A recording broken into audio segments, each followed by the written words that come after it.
आखिर हमें क्यों सफलता जल्दी नहीं मिलती है? क्या आपने कभी सोचा है? क्या आपने कभी सोचा है कि जो बच्चे पटना, दिल्ली और बड़े-बड़े शहरों में रहकर तैयारी करते हैं, उनको सफलता जल्दी मिलती है, परंतु गाँव से बिलॉन्ग करने वाले बच्चों को सफलता देरी से मिलती है? क्या वो बच्चे आपसे ज़्यादा मेहनत करते हैं? बिल्कुल नहीं, है ना?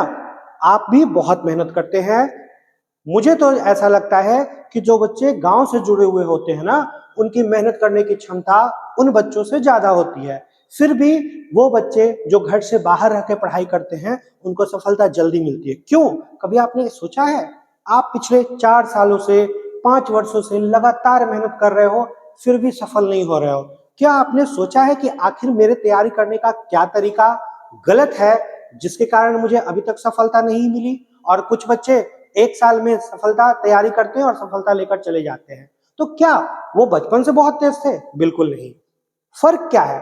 फर्क सिर्फ इतना सा है कि स्ट्रेटजी। आज के टाइम में ना, लोगों को सबसे इंपॉर्टेंट चीज है कि लोग ना हार्ड वर्क करना नहीं चाहिए, लोगों को स्मार्ट वर्क करना चाहिए। और इसीलिए आप लोग ना ऑनलाइन क्लासेस करते हो। क्यों?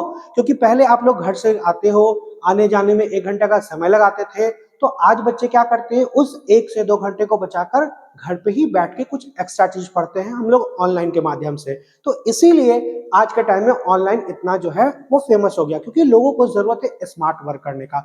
तो जब कभी भी आप लोग भी तैयारी करते हो, तो आपको ये चीज सोचना चाहिए। क्या?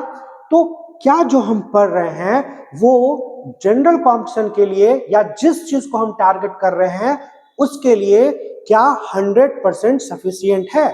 लेकिन होता क्या है कि आपका ईगो, आपका थिंकिंग, आप जो सोचते हो कि हम पढ़ रहे हैं वही सही है, उसी से हो जाएगा, लेकिन उससे जॉब अगर होना होता तो फर्स्ट अटेम्प्ट में, नहीं तो सेकंड अटेम्प्ट में जरूर हो जाता। जरूरत क्या है कि आपको एक बार मैक्सिमम एफर्ट लगाने का, जो कि आप लगाते हो, लेकिन आपको यह भी चाहिए कि जो हम पढ़ रहे हैं क्या वह एग्जामिनेशन के लिए इंपॉर्टेंट है कि नहीं। एकदम आपका पैटर्न जो होना चाहिए वो एग्जामिनेशन बेस्ड होना चाहिए, ना कि आपके थिंकिंग बेस्ड। आप लोग मैक्सिमम बच्चों, कुछ बच्चे अभी भी वो पुराने वाले लूसेंट, वो पुराने वाले स्पीडी, वो पुराने वाले एडोटेरिया को लाइन बाय लाइन रटते हो, और उससे एग्जामिनेशन में कितना 20-30% क्वेश्चन पूछता है। तो जिसके कारण आपका क्या होता है कि हार्ड वर्क करने के कारण भी आप रिजल्ट नहीं ले पाते हो। अब जो जमाना है वो स्मार्ट वर्क करें, और आपको जब नहीं समझ में आए तो आपको चाहिए कि आप किसी भी एक अच्छे टीचर को एक अपना जो है आइडल माने, और उनके गाइडलाइंस में आप 2 साल का समय दो। कब? कोर्स कंप्लीट करने के बाद टारगेट बैच में 2 साल का समय दो। निश्चित तौर पर आपको सफलता 2 साल के अंदर मिलेगी। पहला तो आपको यह करना चाहिए। दूसरा, सबसे इंपॉर्टेंट चीज है मॉक टेस्ट। जितना ज्यादा मॉक टेस्ट लगाओ। आप लोग, जो हम लोग जहां से बिलोंग करते हैं, बाहर में मैक्सिमम बच्चे क्या करते हैं, पुराना वाला बुक से मॉक टेस्ट लगाते हैं। वो पुराना बुक अब आउट ऑफ डेट हो गया। जिस लेवल का एग्जामिनेशन में पूछता है उससे दुगना, तिगुना, 4 गुना हार्ड प्रैक्टिस सेट लगाओ, तब जाके आपका सिलेक्शन होगा। क्योंकि आप अगर सोचो नॉर्मल कि अगर आप क्लास 8 में पढ़ रहे हो तो क्लास 3 का मैथ बना पाओगे कि नहीं? बिल्कुल। लेकिन अगर आप एग्जामिनेशन अगर 2022 में हुआ और उसको आप 2023 में बना रहे हो, उसको आप 24 में बना रहे हो, तो वो प्रैक्टिस के लिए सही है, लेकिन 100% रिजल्ट होने के लिए जरूरी नहीं है कि उससे 100% रिजल्ट हो जाएगा। तो होता यही है कि आप लोग मेहनत करते हो, लेकिन उसका बेनिफिट आपको कम मिल पाता है। तो आप लोग मॉक टेस्ट भी लगाओ डिफरेंट डिफरेंट टीचर का, कभी ए सर का, तो कभी बी सर का, कभी सी सर का, तो कभी डी सर का। अलग अलग टीचर्स का आप लगाओगे तो उससे क्या होगा कि सबका अलग अलग नॉलेज पता चलेगा, तभी आपको जल्दी सफलता मिलेगी। तो यही सब एक बेसिक तरीका है जिस पर आपको सोचने की जरूरत है, और मुझे उम्मीद है कि आप लोग हार्ड वर्क तो करते हो, थोड़ा सा स्मार्ट वर्क करो, क्योंकि जमाना है स्मार्ट बच्चों का। चलिए, तो आज का हम लोग सेशन शुरू करेंगे, और आज के सेशन में हम लोग देखो एक साइंस का भी क्वेश्चन देखेंगे विद एक्स्ट्रा फैक्ट्स के साथ। इसके अलावा भी बहुत सारा क्वेश्चन है, जैसे कि भारतीय जनता पार्टी के पहले अध्यक्ष कौन थे, तो पूरे जनता पार्टी की स्थापना कब हुई, कैसे हुई, ये सब भी हम लोग जानेंगे। और साथ में हम लोग साइंस के भी प्रश्न को हम लोग जानेंगे। तो आज के इस कंप्लीट पैक में, कंप्लीट इस वीडियो में सालू मिस का हम लोग स्वागत करते हैं। मिस, आप यहाँ आए और एक इंपॉर्टेंट सेशन की शुरुआत करें। तो चलिए देखते हैं आज का सेशन नंबर 27 और आते हैं क्वेश्चन नंबर फर्स्ट पर। देखिएगा क्या बोल रहा है क्वेश्चन नंबर फर्स्ट, बहुत इंपॉर्टेंट क्वेश्चन। शांति निकेतन को यूनेस्को के विश्व धरोहर सूची में कब डाला गया? देखिए ये आपका हिस्ट्री के लिए भी इंपॉर्टेंट है, साथ साथ करंट अफेयर्स के लिए भी इंपॉर्टेंट क्वेश्चन है। तो आइए देखते हैं थोड़ा सा हम लोग शांति निकेतन है क्या है, यूनेस्को क्या है। सबसे पहले तो आइएगा शांति निकेतन के बारे में। इससे बहुत सारा क्वेश्चन बनता है, इसकी स्थापना कब हुई, किसके द्वारा की गई, शांति निकेतन था क्या, कैसे बना और कैसे इसको यूनेस्को में शामिल किया गया। तो पहले तो ये देखिएगा कि यूनेस्को में शामिल करने का प्रयास 2010 से चल रहा था। किसको? तो यूनेस्को के द्वारा विश्व धरोहर सूची एक तैयार किया जाता है और उसमें जो भी जगह वो साइंटिफिक हो या फिर कल्चरल से संबंधित रहा हो उसको यूनेस्को में शामिल किया जाता है। 2010 से प्रयास चल रहा था शांति निकेतन को यूनेस्को में डालने का, और कब जाके ये प्रयास सफल हुआ? तो ये हुआ आपका 2023 में। ठीक है, सितंबर 2023 के लगभग में विश्व भारती शांति निकेतन को यूनेस्को में शामिल किया गया। और भारत की तरफ से यूनेस्को में शामिल होने वाला ये कितने नंबर का साइट बना है? तो ये बना है आपका 41 नंबर का। कितने नंबर का? 41 नंबर का। और आपको पता होना चाहिए कि सितंबर 2023 में 2 साइट को यूनेस्को में शामिल किया गया, दोनों भारत का ही था। एक तो हो गया आपका विश्व भारती मतलब शांति निकेतन, एक और था मतलब टोटल मिलाकर के 42 साइट भारत का शामिल है। कहाँ? यूनेस्को में। और 42 नंबर का कौन था, मतलब एक और कौन था, ये आप बताइएगा कमेंट करके। दूसरा देखो, ये तो हो गया आपका। दूसरा क्वेश्चन क्या बन सकता है कि इसको शामिल कितने सत्र में किया गया? तो अभी देखिएगा कुछ दिन पहले सऊदी अरब, ठीक है, सऊदी अरब के रियाद में एक आपका आयोजन चल रहा था। रियाद, ठीक है, सऊदी अरब के रियाद में एक सत्र चल रहा था। किसका सत्र चल रहा था? तो यूनेस्को का 45वां सत्र चल रहा था। और उसी सम्मेलन में, इसी सत्र में शामिल किया गया शांति निकेतन को। और एक साइट के बारे में आप बताइएगा कि और किसको शामिल किया गया। ठीक है, चलिए अब हम लोग चलते हैं शांति निकेतन क्या था। तो देखिएगा शांति निकेतन मेनली एक आपका विश्वविद्यालय था, एक शिक्षा केंद्र था, ठीक है, जहाँ पे कल्चरल शिक्षा दिया जाता था। किसके द्वारा स्थापना किया गया? तो देखिएगा इसका स्थापना का एक अलग अलग क्रम है। जिसे 1863 ईस्वी में, 1863 ईस्वी में रविन्द्रनाथ टैगोर के पिताजी, कौन? तो देवेंद्रनाथ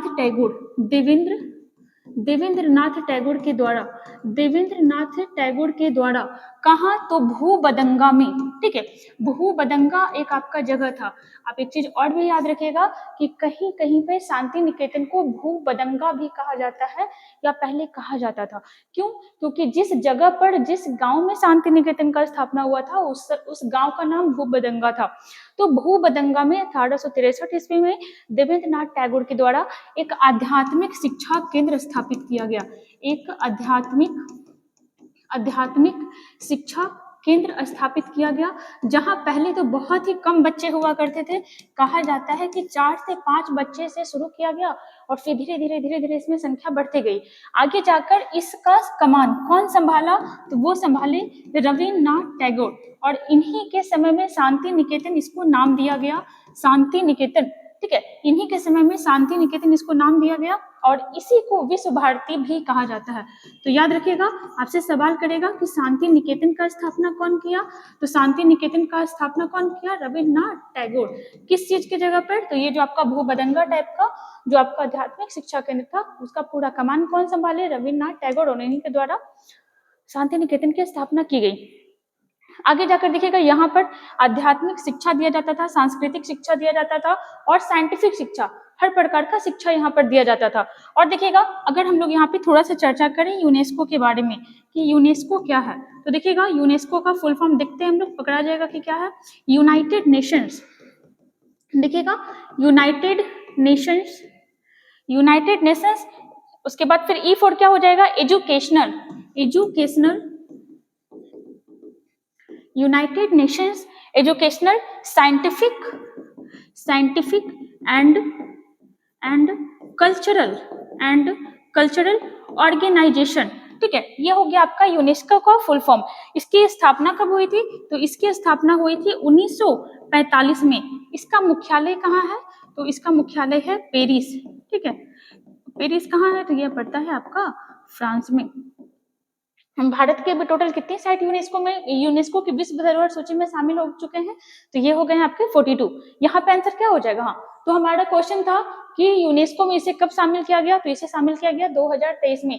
प्रयास कब से चल रहा था? 2010 में, 2010 से, ठीक है। और कितने सत्र के सम्मेलन में इसको शामिल किया गया?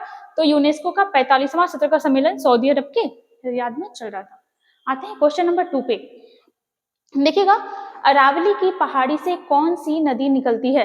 अरावली की पहाड़ी, ठीक है। कैसा पर्वत है अरावली की पहाड़ी? तो देखते हैं थोड़ा सा अरावली के बारे में।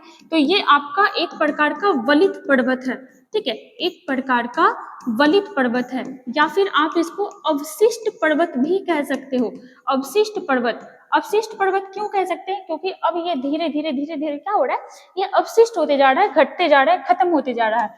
अगर बात करें तो सबसे प्राचीन पर्वत श्रृंखला कौन सा है? पूरी दुनिया का सबसे प्राचीन पर्वत श्रृंखला, सबसे प्राचीन पर्वत श्रृंखला कौन सा है? तो ये है आपका अरावली की पहाड़ी, ठीक है। कहाँ कहाँ फैला हुआ है? तो ये 3 राज्यों में और 1 यूनियन टेरिटरी में, 3 राज्य में, ठीक है। अगर यूटी का बात करें तो 1, और अगर स्टेट का बात करें तो कितने स्टेट में फैला हुआ है? 3। कौन कौन सा? तो यूटी में देखिएगा हो जाएगा आपका दिल्ली, ठीक है, दिल्ली। और आपका स्टेट में देखें तो क्या क्या हो जाएगा?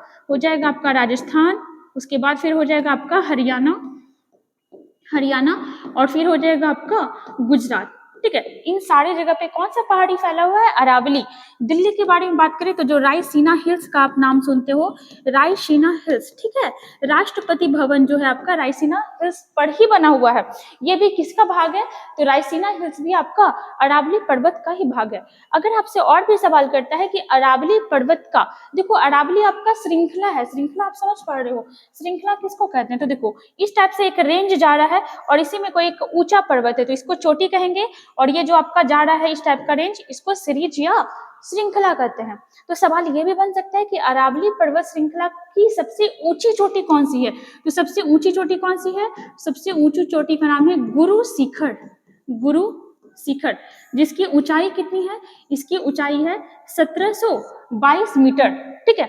इसको राजस्थान में, अरावली पर्वत को राजस्थान में, अरावली पर्वत को राजस्थान में आडावाला का पर्वत के नाम से भी जाना जाता है, आडावाला पर्वत, ठीक है, आडावाला पर्वत। अगर बात करें तो देखिएगा, अरावली पर्वत से आपकी 2 नदी निकलती है। अरावली पर्वत श्रृंखला से इसे कितनी नदी निकलती है? तो अरावली पर्वत श्रृंखला से आपकी 2 नदी निकलती है। कौन कौन सी नदी? तो देखिएगा 2 दिशा की ओर से, एक हो जाएगा आपका पश्चिम, ठीक है, पश्चिम और पूर्व की ओर से।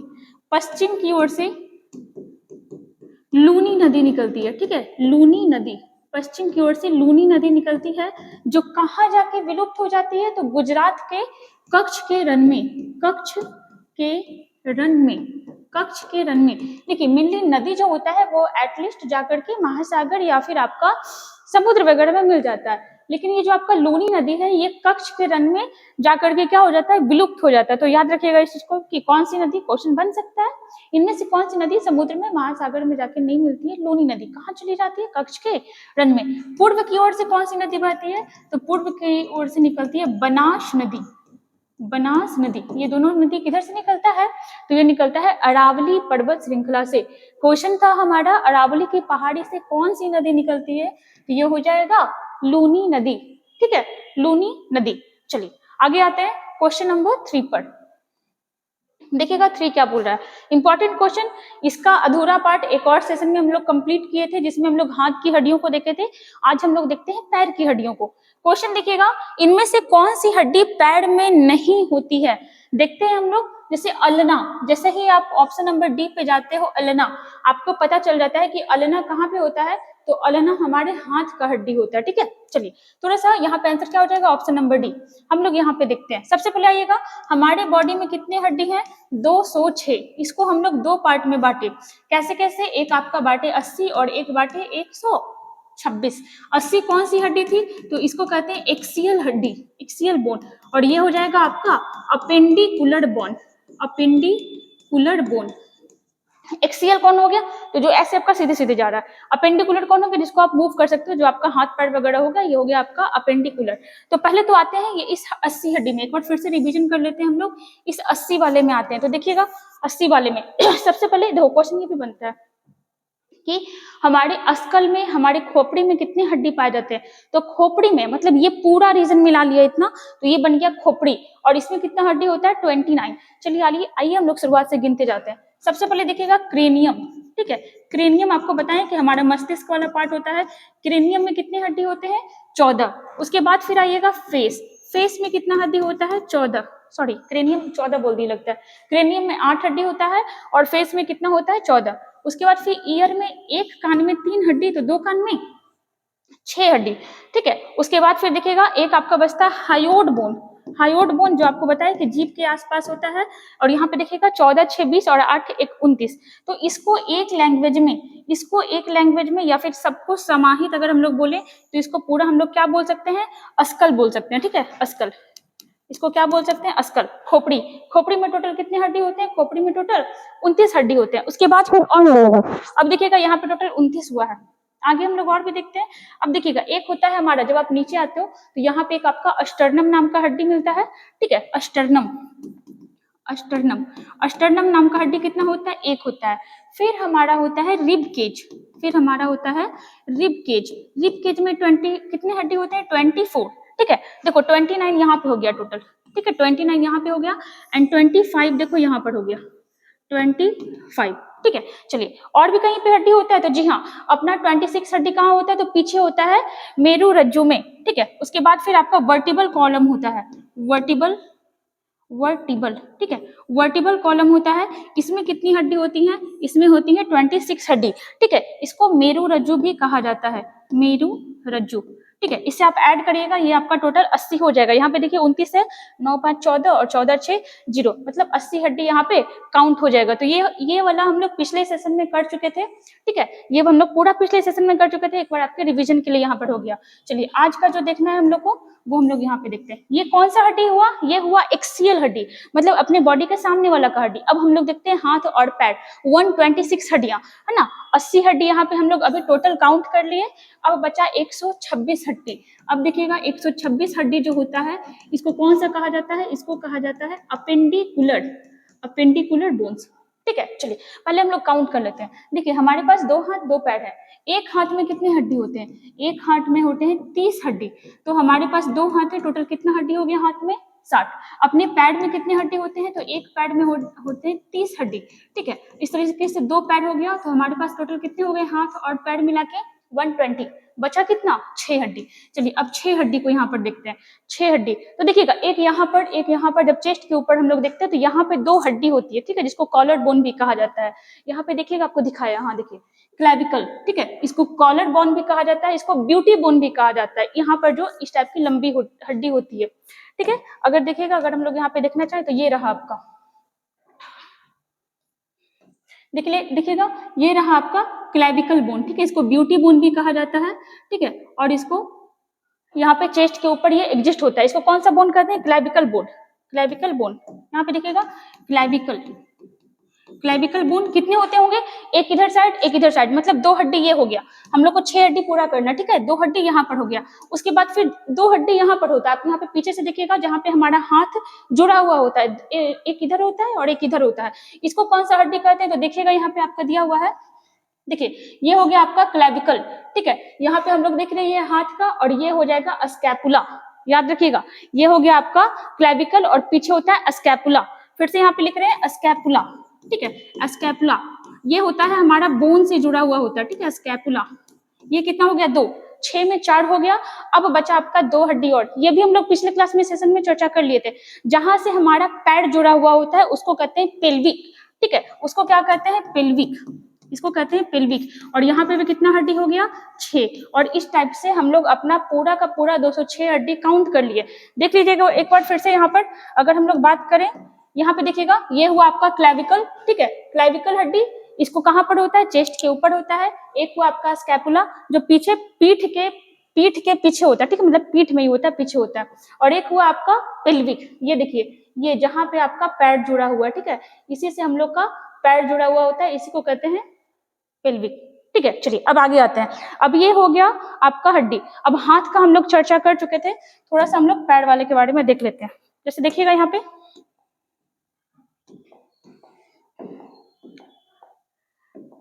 देखिएगा, अगर बात करें हाथ के बारे में तो शुरुआत में ही हम लोग देखे थे कि यहाँ पे अपना एक हड्डी होता है। ठीक है, यहाँ पे एक हड्डी होता है, इसको क्या बोलते हैं, इसको बोलते हैं ह्यूमरस।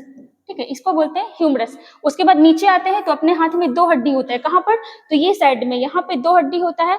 कौन कौन सा, तो एक होता है आपका रेडियस, एक होता है आपका रेडियस और एक होता है आपका अल्ना। और यही आपके ऑप्शन में दिया हुआ था कि इनमें से कौन सा हड्डी आपका हाथ में नहीं होता, पैर में नहीं होता, ये हुआ आपका अल्ना। फिर आप जब नीचे आते हो तो यहाँ पे कलाई पे, ठीक है, यहाँ पे कितना हड्डी का समूह होता है, तो 8 हड्डी का। ठीक है, यहाँ पे देख लीजिएगा, इस टाइप का 8 हड्डी का समूह होता है, जिसको क्या कहते हैं, जिसको कहते हैं कार्पल।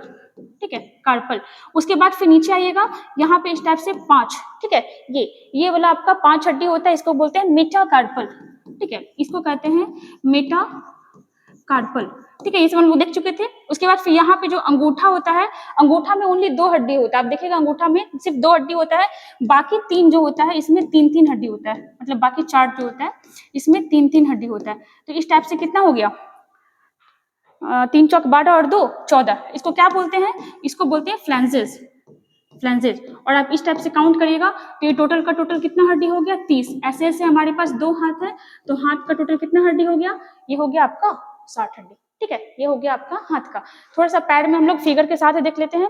देखिएगा यहाँ पे पैर में, अगर पैर में देखते हैं तो ये तो पेल्विक देख लिए। अब देखिएगा ये भी क्वेश्चन आता है कि हमारे बॉडी में सबसे लंबी हड्डी कौन सी है, तो ये है आपके फीमर की। तो ये देखिएगा, ये वाला जो हड्डी है आपका, ठीक है, ये हड्डी जो है आपका, ये कौन सा हड्डी है, तो ये है आपका फीमर।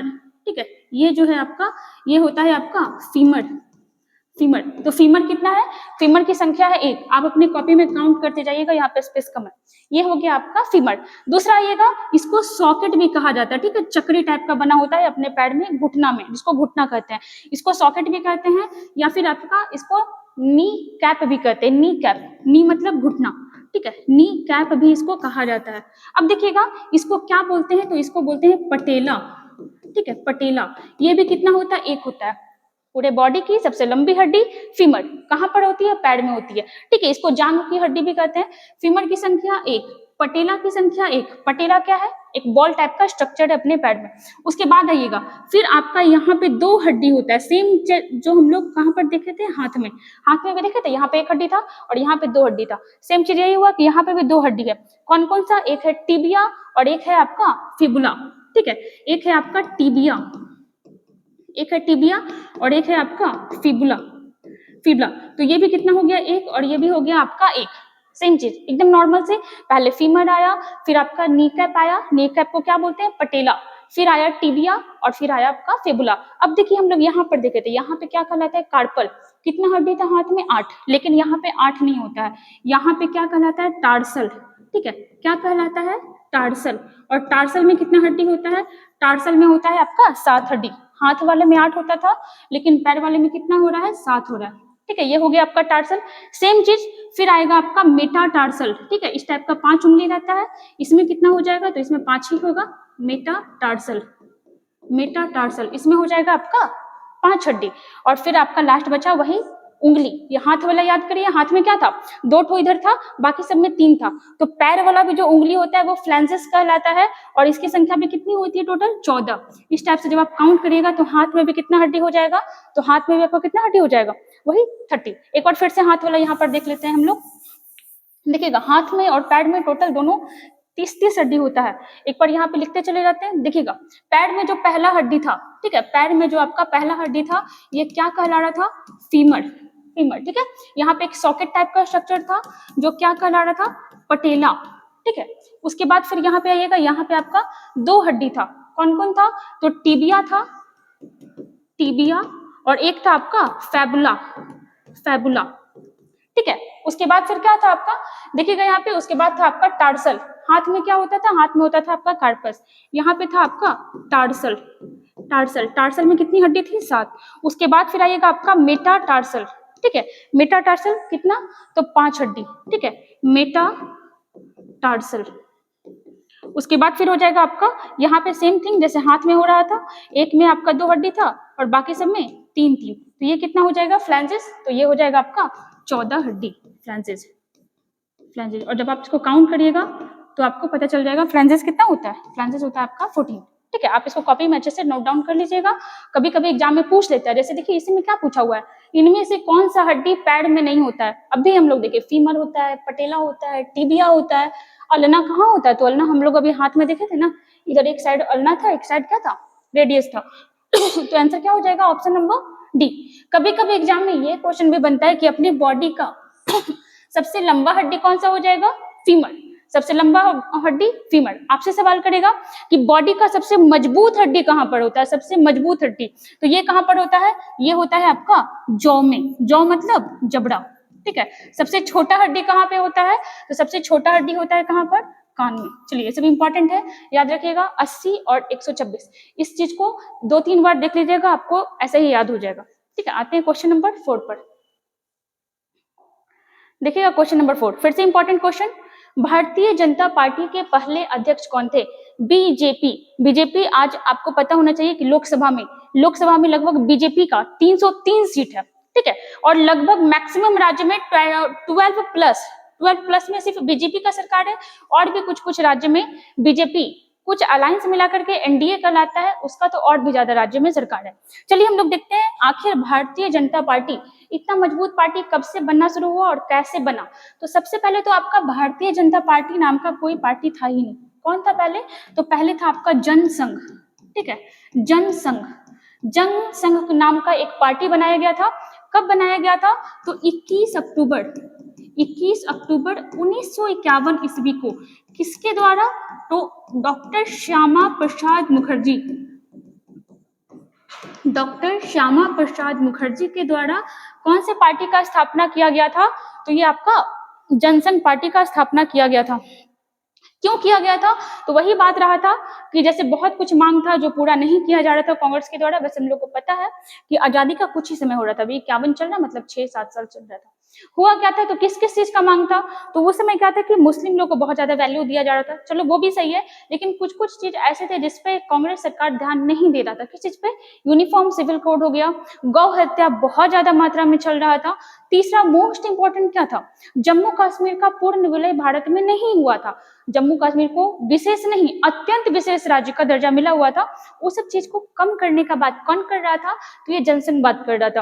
और चलो धीरे धीरे अपना पार्टी बना रहा था, काम कर रहा था। लेकिन फिर हुआ क्या, 1953 में किनकी मृत्यु हो गई, तो श्यामा प्रसाद मुखर्जी की क्या हो गई, डेथ हो गई। और चूंकि बहुत बड़े और काफी सुलझे हुए नेता थे, तो फिर दिक्कत हुआ। फिर यहाँ पे एक आदमी और आया। ठीक है, एक आदमी और आया, और कौन वो आए, तो देखिएगा इनका नाम था पंडित दीनदयाल उपाध्याय। ठीक है, पंडित दीनदयाल उपाध्याय, इनके नाम पर अभी एक स्टेशन चेंज किया गया है, पंडित दीनदयाल उपाध्याय। ठीक है, ये आए और ये इसका कमान संभाले। किसका, भारतीय जनता पार्टी का नहीं, किसका, तो जनसंघ पार्टी का। पंडित दीनदयाल उपाध्याय के द्वारा इसका कमान संभाला गया। और देखिएगा अभी आप ये बताइएगा कि इनके नाम पे किस स्टेशन का नाम चेंज किया गया। फिर देखिएगा जब ये आए तो धीरे धीरे समय बीतता गया। ठीक है, हार जीत का काम चल रहा था, कुछ खास काम थे ये कर भी नहीं पा रहे थे उस समय। फिर बहुत बड़े बड़े दिग्गज नेता भी इस पार्टी से जुड़ने लगे, किससे, जनसंघ से। ठीक है, और एक चीज और याद रखिएगा, डॉक्टर श्यामा प्रसाद मुखर्जी जो थे ये किसके मेंबर थे, तो ये आरएसएस के मेंबर थे। ठीक है, राष्ट्रीय स्वयं सेवक संघ के ये आपका मेंबर थे। तो यहाँ पे देखिएगा बहुत बड़े बड़े नेता इससे जुड़े, जैसे अटल जी, ठीक है, अटल जी, आडवाणी जी, ठीक है, लाल कृष्ण आडवाणी। तो बड़े बड़े लोग क्या हुए, ये सब पार्टी से जुड़े, लेकिन फिर भी कुछ खास काम नहीं हो पा रहा था।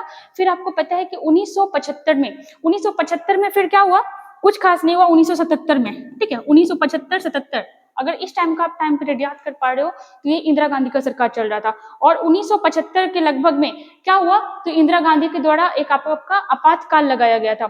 और फिर 1977 में जब आपातकाल खत्म हुआ, ध्यान से सुनिएगा। 1977 में जब आपातकाल खत्म हुआ, उस समय फिर क्या हुआ कि जनसंघ जो था, ये आपका जनसंघ पार्टी, ये और अन्य पार्टी के साथ मिलकर एक अलग पार्टी का निर्माण कर लिया। 1975 में जब इंदिरा गांधी की सरकार के द्वारा आपातकाल लगाया गया था, उस समय तक जनसंघ खुद को मजबूत करने में लगा हुआ था और कुछ अन्य पार्टियों के साथ मिलकर जनसंघ किस रूप में बनकर आया, तो जनसंघ बनकर के आया आपका जनता पार्टी के रूप में, जनता पार्टी के रूप में। और पहली बार 1977 में पहली बार भारत में जनता पार्टी का सरकार बना। जब से देश आजाद हुआ था तब से कंटिन्यू, मतलब 47 और 77, मतलब 30 साल तक कंटिन्यू कांग्रेस का ही सरकार चल रहा था। इंदिरा गांधी, राजीव गांधी तो चलो फिर भी बाद में आए, नेहरू जी इन लोग चले आ रहे थे। 1977 में पहली बार जनता पार्टी का सरकार आया और जनता पार्टी की सरकार में पहली बार पीएम कौन बने, तो पहली बार पीएम बने मोरारजी देसाई। और आपको पता है कि ज्यादा दिन तक ये सरकार नहीं चल पाया था। क्यों नहीं चल पाया था?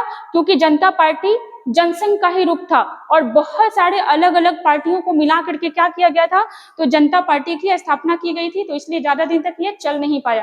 ठीक है, उसके बाद फाइनली, उसके बाद जब यही होता है ना कि जब आदमी के साथ प्रॉब्लम होता है तो वो और निखरने का कोशिश करता है। फिर जब इनका सरकार दोबारा से गिर गया, इंदिरा गांधी फिर से पावर में आ गई। उसके बाद फिर कुछ समय के बाद अप्रैल 1980 में क्या हुआ, फाइनली भारतीय जनता पार्टी अपने फॉर्म में आई, भारतीय जनता पार्टी अपने फॉर्म में आई। तो आपसे सवाल करेगा कि भारतीय जनता पार्टी की स्थापना कब हुई, तो ये हुआ आपका 1980 में। देखो कितना लंबा टाइम चल रहा था, 51 से 80, इस समय तक इन लोग स्ट्रगल कर रहे थे। और आज के टाइम में आप देख सकते हो कि भारतीय जनता पार्टी कितना एक अच्छा मुकाम पे है। अभी तो 303 है, मे भी देखो अगले चुनाव में क्या होता है, आई थिंक 400 प्लस चला जाएगा। यही चीज होता है कि आदमी को मतलब डरना नहीं चाहिए, हमेशा किसी भी चीज को, किसी भी परिस्थिति को झेलना चाहिए। बहुत कम, शुरुआत में कहा जाता है कि मात्र 3 वोट इनको मिला था और आज देखो 303 पे चल रहे हैं, तो कितना ज्यादा गुना हो गया यहाँ पे। तो यहाँ पे देखिएगा कि पहले जनसंघ था, फिर आपका जनता पार्टी बना और फाइनली रूप किसका आया, भारतीय जनता पार्टी का। अब जो भारतीय जनता पार्टी 1980 में बनकर के आई, इस समय इसके अध्यक्ष कौन थे, तो इस समय पहली बार अध्यक्ष बनाया गया अटल बिहारी वाजपेयी जी को।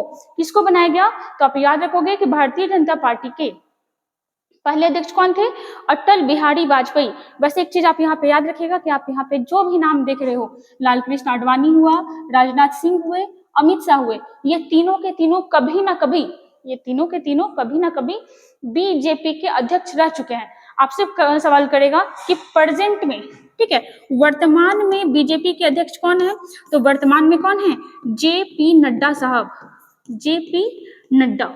ठीक है, जेपी नड्डा वर्तमान में बीजेपी के अध्यक्ष हैं। आप ये बताइएगा कमेंट करके कि पंडित दीनदयाल उपाध्याय स्टेशन एक नाम रखा गया है, किस स्टेशन का नाम चेंज करके। ठीक है, क्लास में बहुत बार बताया गया आपको। आते हैं क्वेश्चन नंबर 5, मीन कैंप किसकी आत्मकथा है, ऑटोबायोग्राफी, मीन कैंप। ठीक है, ये कैसे लिखाएगा मीन कैंप, तो मीन कैंप आपका इस टाइप से लिखाएगा, मीन कैंप।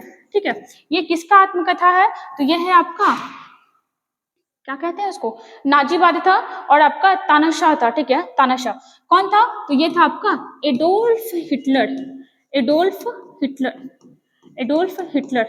ठीक है, चलिए याद रखिएगा मीन कैंप का मतलब क्या होता है, मेरा संघर्ष, मेरा संघर्ष।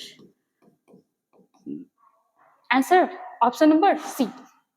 देखिएगा, अगर बात करें हिटलर के बारे में, तो ये कब से कब तक जर्मनी का तानाशाह रहा था, तो ये रहा था 1933 से लेकर के 1945 तक। 1945 में ये खुद को, ठीक है, ये खुद को और अपनी पत्नी को, खुद को और अपनी पत्नी को गोली मार के मर गया, अपनी पत्नी। ठीक है, अपनी पत्नी को, मतलब खुद भी गोली मार लिया, अपनी पत्नी को भी गोली मार दिया और मर गया। कब मर गया, 1945 में। इसकी पत्नी का क्या नाम था, पत्नी का नाम था ईवा ब्राउन। ठीक है, ईवा ब्राउन। जैसा कि हम लोग जानते हैं वर्साई की संधि किसके लिए की गई थी, तो ये किया गया था आपका जर्मनी के लिए। ठीक है, और वर्साई की संधि के बाद जर्मनी पर बहुत ज्यादा पैसा, बहुत ज्यादा कर्ज थोप दिया गया था। फर्स्ट वर्ल्ड वॉर में जितना भी खर्च हुआ था कहा गया कि ये जर्मनी देगा। ठीक है, और ये आपका फर्स्ट वर्ल्ड वॉर के बाद हुआ था। सेकेंड वर्ल्ड वॉर क्यों शुरू हुआ था, तो ये जर्मनी के आक्रमण के बाद ही आपका सेकेंड वर्ल्ड वॉर शुरू हुआ था, ये याद रखिएगा। ठीक है, चलिए यहाँ पे आंसर हो जाएगा option number C. Operation Barbosa के बारे में हम आपको बताए थे। ऑपरेशन बारबोसा क्या था? तो जर्मनी के द्वारा सोवियत संघ पे, मतलब आज का रसिया पर अटैक करने का कोड नेम क्या था? तो ये था ऑपरेशन बारबोसा, है ना। चलिए आगे आते हैं क्वेश्चन नंबर 6 में। भगत सिंह को फांसी लगाने वाला जज कौन था? मतलब फांसी की सजा देने वाला जज कौन था भगत सिंह को? क्या हो जाएगा? तो ये हो जाएगा आपका GC Hilton, option number B GC Hilton. अगर बात करें भगत सिंह के बारे में, भगत सिंह, ठीक है, बहुत ही बड़े क्रांतिकारी और बहुत ही शिक्षित आदमी। इनके आजादी का मतलब ये नहीं था कि बस अंग्रेज भारत से चले जाएं। इनके आजादी का मतलब था कि छोटा से छोटा आदमी इंडिपेंडेंट होकर कोई भी काम कर सके, चमचागढ़ी किसी का नहीं, जो कि आज के टाइम में तो इसका परिभाषा ही चेंज हो गया है। खैर आते हैं यहाँ पे भगत सिंह, इनको क्या कहा जाता था? तो इनको शहीद ए आजम, ठीक है, इनको क्या कहा जाता था? तो इनको कहा जाता था शहीद ए आजम, ठीक है। चलिए शहीद ए आजम, ठीक है। इनका एक नारा बहुत फेमस था, इनकलाब जिंदाबाद, ठीक है। इनका एक नारा बहुत फेमस था, इनकलाब जिंदाबाद। लेकिन आपको पता होना चाहिए कि इनकलाब जिंदाबाद का नारा इन्होंने नहीं दिया था, ठीक है। इनकलाब जिंदाबाद शब्द का प्रयोग सर्वप्रथम किसने किया था? तो इन्होंने किया था मौलाना हजरत मोहानी, मौलाना हजरत मोहानी। इन लोगों के द्वारा किसी भी समुदाय में कोई भी भेदभाव नहीं किया जाता था, जो आज के टाइम में धड़ल्ले से चल रहा है। हिंदू मुस्लिम सब एक दूसरे से लड़ रहे हैं, झगड़ा कर रहे हैं, एक दूसरे को गलत बता रहे हैं, लेकिन इन लोग को देखो कि ये लोग सारे धर्म को एक साथ लेकर के चलते थे। मौलाना हजरत मोहानी के द्वारा पहली बार इनकलाब जिंदाबाद का नारा दिया गया था, इनकलाब जिंदाबाद शब्द दिया गया था। इनकलाब जिंदाबाद शब्द का अर्थ क्या होता है? तो इसका अर्थ होता है क्रांति जिंदा रहे, क्रांति जिंदा रहे। लेकिन ये जो वर्ड है ये प्रसिद्ध किसके नाम से हुआ? तो भगत सिंह के नाम से, ठीक है। भगत सिंह का जन्म अगर बात करें तो इनका जन्म कब हुआ था? किसी किसी बुक में 27 दिया होता है, किसी किसी बुक में 28 दिया होता है, दोनों डेट में थोड़ा बहुत अंतर कहीं कहीं पे मिलता है। 27 सितंबर 1907 को इनका जन्म हुआ था वर्तमान पाकिस्तान में, ठीक है। अगर बात करें इनकी मृत्यु नहीं हुई थी, इनको शहादत की प्राप्ति हुई थी, ठीक है। ये शहीद हुए थे। जन्म और शहीद, ये शहीद और वीर गति को कब प्राप्त किए थे? तो ये हो जाएगा आपका 23 मार्च 1931 ईस्वी को। 3 लोगों के साथ, कौन कौन थे? तो सबसे पहले तो भगत सिंह थे, भगत सिंह, और कौन था? तो और थे राजगुरु और थे सुखदेव। वैसे इनको फांसी आगे जाके पड़ना था, 1-2 दिन बाद पड़ना था, लेकिन इनके लिए इतना ज्यादा आक्रोश हो रहा था कि अंग्रेज सरकार डर करके छुपा करके रात में ही इनको फांसी दे दिया, जो कि इल्लीगल था। और फिर इनके बॉडी को भी इधर उधर काट वाट के, मतलब इधर उधर कर दिया कि लोग ज्यादा हल्ला हंगामा ना कर सके। और लेकिन इनकी मृत्यु के बाद जो चीज इनके जीवित रहने के बाद नहीं हो पाया, वो इनकी मृत्यु के बाद एक अलग क्रांति चल पड़ा था। आगे देखिएगा, अगर बात करें तो जेल में बैठ करके इन्होंने इंग्लिश लैंग्वेज में एक बुक लिखी थी। जेल में इन्होंने इंग्लिश लैंग्वेज में एक बुक लिखी थी, क्या? तो मैं नास्तिक क्यों हूं, मैं नास्तिक क्यों हूं, ठीक है, मैं नास्तिक क्यों हूं। ये पुस्तक किसका था? तो भगत सिंह का था, और अंग्रेजी में इन्होंने इस पुस्तक को लिखा था। एक क्वेश्चन और बनता है कि जब भगत सिंह को फांसी दिलाने के लिए ले जाया जा रहा था, तो उस समय वो किस क्रांतिकारी का बुक पढ़ रहे थे? तो ये पढ़ रहे थे लेनिन का बुक पढ़ रहे थे। किसका? लेनिन का। इन्होंने एक संगठन की स्थापना की थी, ठीक है, इन्होंने एक संगठन की स्थापना की थी। और कौन सा संगठन था? तो उस संगठन का नाम था नौजवान भारत सभा। नौजवान भारत सभा की इन्होंने स्थापना की थी, नौजवान भारत सभा, ठीक है। कब किए थे? तो 1926 में, ठीक है, 1926 में नौजवान भारत सभा का स्थापना किए। एक और पार्टी था, ठीक है, याद रखिएगा, एक और पार्टी चल रहा था उस समय, उसके सुप्रीम लीडर थे, जैसे आपके चंद्रशेखर आजाद हो गए, भगत सिंह, सुखदेव, सब इन लोग सबका मिलकर एक पार्टी था। और कौन सा पार्टी था? तो हिंदुस्तान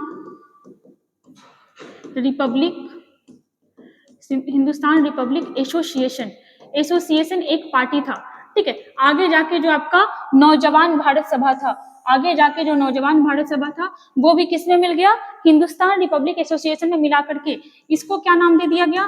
तो इसको नाम दिया गया हिंदुस्तान सोशलिस्ट रिपब्लिक एसोसिएशन, ठीक है, रिपब्लिक एसोसिएशन।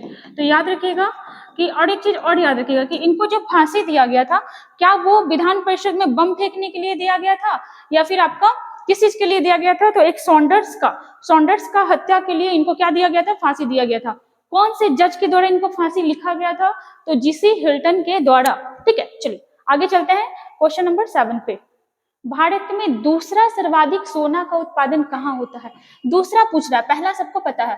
ठीक है, दूसरा हो जाएगा option number B, Andhra Pradesh में। पहला कहाँ होता है?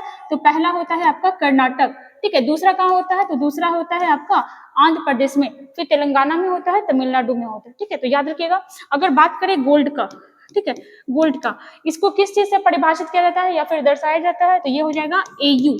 ठीक है, एयू। एयू कहाँ से आया है? तो ये आपका लैटिन वर्ड से आया है, लैटिन वर्ड। और लैटिन वर्ड पूरा का पूरा क्या था? तो ये था आपका ऑडम। ठीक है, क्या था? ऑडम। ऑडम का अर्थ क्या होता है? सूर्य सा चमकीला, सूर्य सा चमक, सूर्य सा चमक। ठीक है, तो यहीं से आपका क्या उठाया गया? एयू उठाया गया, जो सोना का सांकेतिक वर्ड है। इसका परमाणु संख्या कितना होता है? गोल्ड का परमाणु संख्या कितना होता है? तो ये होता है आपका 79। ठीक है, गोल्ड का जो आपका प्योरिटी है, ठीक है, शुद्धता किस में मापा जाता है? तो ये मापा जाता है आपका कैरेट में। ठीक है, और जो आपका 24 कैरेट का गोल्ड होता है, ये बहुत ही शुद्ध होता है। लेकिन आपको पता होना चाहिए 24 कैरेट का आभूषण नहीं बनता है, क्योंकि ये बहुत ही मेल्टेड अवस्था में होता है और इसे डिजाइन नहीं बनाया जा सकता है। तो इसमें कौन सा एलिमेंट मिलाया जाता है? इसमें मिलाया जाता है तांबा। ठीक है, चलिए यहाँ पे आंसर क्या हो जाएगा? Option number B. दूसरा पूछा है इसलिए बी, पहला पूछता तो हम क्या बनाते? कर्नाटक। ठीक है, चलिए आते हैं आगे क्वेश्चन नंबर 8 में। देखिएगा कौन सा मिलान सही नहीं है, आपसे सही और गलत पूछा है। चलिए देखते हैं। भारत कोकिला, ठीक है, एक सेशन में लगता है गलती से हम भारत कोकिला की जगह पर कुछ यहाँ पे मिसप्रिंट हो गया था। ठीक है, देखिएगा भारत कोकिला कहा जाता है सरोजनी नायडू को। हाँ, स्वर कोकिला में हम सरोजनी नायडू बता दिए थे। भारत कोकिला कहा जाता है सरोजनी नायडू को, जबकि स्वर की देवी स्वर कोकिला किसको कहा जाता है? तो ये कहा जाता है लता मंगेशकर को। ठीक है, रिसेंटली इनका डेथ हुआ और इनको एक बहुत ही भारत का सर्वोच्च पुरस्कार दिया गया था। माता बसंत, माता बसंत कौन थी? तो माता बसंत कहा जाता था एनी बेसेंट को। ये महिला भले ही आयरलैंड की थी, लेकिन भारत के लिए बहुत कुछ काम की थी। जैसे अगर आप फैक्ट देखना चाहते हो तो आप बता सकते हो कि आईएनसी की पहली महिला अध्यक्ष कौन थी? Annie Besant. दूसरा, आईएनसी की पहली भारतीय महिला अध्यक्ष कौन थी? तो आप क्या बताओगे? सरोजिनी नायडू। चौथा ऑप्शन में देखते हैं क्या बोल रहा है। बिहार विभूति किसे कहा जाता है? डॉक्टर श्री कृष्ण सिंह। डॉक्टर श्री कृष्ण सिंह कौन थे? तो बिहार के लिए इंपॉर्टेंट है, ये बिहार के पहले, ठीक है, बिहार के पहले सीएम रहे थे, बिहार के सीएम रहे थे। लेकिन डॉक्टर श्री कृष्ण सिंह को बिहार विभूति नहीं कहा जाता था, इनको क्या कहा जाता था? तो इनको कहा जाता था बिहार केसरी। ठीक है, क्या कहा जाता था? बिहार केसरी। इससे ये पता चला कि ऑप्शन नंबर डी गलत था। बिहार विभूति डॉक्टर श्री कृष्ण सिंह को नहीं कहा जाता है, इनको बिहार केसरी कहा जाता है। तो बिहार विभूति किसको कहा जाता था? तो बिहार विभूति कहा जाता था अनुग्रह नारायण सिंह को, अनुग्रह नारायण सिंह को, अनुग्रह नारायण सिंह को। ठीक है, चलिए याद रखिएगा इतना। आते हैं क्वेश्चन नंबर 9 पर। देखिएगा 9 क्या बोल रहा है। इनमें से किस खेल के परिसर को पिच कहा जाता है? पिच।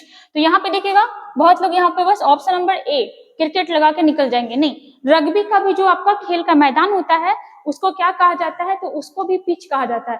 इसका मतलब हमारा आंसर क्या हो जाएगा? ऑप्शन नंबर सी, ए और बी। क्रिकेट और रग्बी दोनों के प्लेग्राउंड को क्या कहा जाता है? तो पिच कहा जाता है, जहां पर खेला जाता है। देखिएगा अगर बात करें क्रिकेट के बारे में, तो क्रिकेट में कितने प्लेयर होते हैं? तो 11 प्लेयर होता है। जबकि रग्बी के बारे में याद रखिएगा कि रग्बी में टोटल कितना प्लेयर होता है? 15 होता है। ठीक है, 15 होता है। रग्बी में जो आपका खेल होता है ये आपका फुटबॉल से ही होता है, लेकिन जो फुटबॉल होता है वो अंडाकार शेप में होता है। ठीक है, जो फुटबॉल होता है वो आपका अंडाकार शेप में होता है। ठीक है, इस टाइप का शेप में बना हुआ होता है। और सबसे ज्यादा प्लेयर किस खेल में होते हैं? रग्बी में ही। यहाँ पे आंसर क्या हो जाएगा? Option number C. तो देखिएगा इसका जो फुटबॉल होता है, फुटबॉल नहीं वो अंडाकार शेप का होता है, थोड़ा सा लंबा सा बना होता है, उसी से क्या होता है तो रग्बी खेला जाता है। एक क्वेश्चन आपके लिए यहाँ पे, आप बताइएगा कि जिस समय आपका मैच चलते रहता है, ठीक है, उस समय प्ले ग्राउंड में क्रिकेट में कितने प्लेयर होते हैं? क्रिकेट के एक टीम में तो 11 प्लेयर होता है, लेकिन जिस समय मैच चल रहा है उस समय आपका इस फील्ड में कितने प्लेयर और सारे लोग मिलाकर के कितने लोग होते हैं, ठीक है, ये बताइएगा। चलिए आगे आते हैं, क्वेश्चन नंबर 10 देखिएगा। 10 क्या बोल रहा है? पीएच स्केल, पीएच स्केल कब प्रस्तुत किया गया था? बहुत अच्छा क्वेश्चन है, बहुत सारा क्वेश्चन बनता भी है। सबसे पहले तो आपसे पूछेगा पीएच का फुल फॉर्म क्या होता है, तो देखिएगा यहाँ पर पोटेंशियल ऑफ, कहीं कहीं पावर भी देता है, पोटेंशियल ऑफ हाइड्रोजन, ठीक है, पोटेंशियल ऑफ हाइड्रोजन इसका फुल फॉर्म होता है, ठीक है। इसको प्रस्तुत या फिर इसको खोजा किसके द्वारा गया था? देखो खोजना मतलब होता है कि कोई चीज खो गया था, ये आविष्कार किए थे, ठीक है, कब किए थे? 1909 में। किसके द्वारा किया गया था? तो सोरेनसन के द्वारा, सोरेनसन के द्वारा। पीएच स्केल क्या बताता है? तो ये बताता है कि कोई भी चीज आपका एसिड नेचर का है या फिर आपका बेस नेचर का है या फिर आपका न्यूट्रल है, ठीक है, क्या है? न्यूट्रल है। जैसे अगर 7 से कम है कोई भी चीज, पीएच स्केल पे जब आप किसी भी चीज को मापते हो और वो 7 से कम आता है, बिलो 7 आता है, तो वो किस नेचर का है? वो है आपका एसिड। 7 आता है तो ये है आपका न्यूट्रल, ठीक है। और अगर 7 से अधिक आता है, ठीक है, अगर 7 से ज्यादा आता है, तो 7 से ज्यादा, तो ये किस नेचर का हो जाएगा? ये हो जाएगा आपका बेस, जिसमें ये खट्टा होता है, ये कड़वा होता है और ये न्यूट्रल होता है, ठीक है। देखिएगा यहाँ पे थोड़ा सा क्या होगा, ये न्यूट्रल हो जाएगा। आगे देखिएगा बेस मतलब क्या हो गया? क्षार। एसिड मतलब क्या हो गया? अम्ल। अब देखिएगा एक दो क्वेश्चन बनता है यहाँ से इंपॉर्टेंट, जैसे देखिएगा आपसे पूछेगा कि मनुष्य के बॉडी का पीएच कितना होता है? मनुष्य के बॉडी का पीएच, ठीक है, मनुष्य के बॉडी का पीएच तो ये लगभग 7.0 से लेकर के कहाँ तक जाता है? 7.8 तक रहता है, तो ये आपका नॉर्मल कहलाता है। जैसे अम्ल वर्षा किसको कहते हैं? तो जब देखिएगा यहाँ पे, जब वर्षा जल का पीएच मान 5.6 से कम होने लगता है, 5.6 से कम होने लगता है, तब वो क्या कहलाता है? तब वो कहलाता है अम्ल वर्षा, अम्ल वर्षा। और एक क्वेश्चन और आपसे पूछेगा कि हमारे मुंह का, ठीक है, हमारे मुंह का पीएच कितना से कम होने लगता है तब हमारे दांतों का क्षय होने लगता है, दांत टूटने लगता है, ठीक है। इस टाइप का क्वेश्चन बहुत बनता था। फिर से सुनिएगा, हमारे मुंह का पीएच कितने से कम होने लगता है तब हमारे दांत क्षय होने लगते हैं, टूटने लगते हैं, खराब होने लगते हैं, तो ये याद रखिएगा 5.5। अगर 5.5 से हमारे मुंह का पीएच कम होने लगता है तो क्या होता है? हमारे दांत टूटने लगते हैं, खराब होने लगते हैं, ठीक है। तो यहाँ पे आंसर देखो क्या हो जाएगा, यहाँ पे आंसर हो जाएगा आपका 1909, ठीक है, ऑप्शन नंबर डी। चलिए यहाँ पे 10 क्वेश्चन कंप्लीट हुआ विद फैक्ट के साथ। ऐसे ही हमारे साथ बने रहिए, पढ़ते रहिए, वीडियो को लाइक एंड सब्सक्राइब जरूर करिएगा और मिलते हैं नेक्स्ट वीडियो में।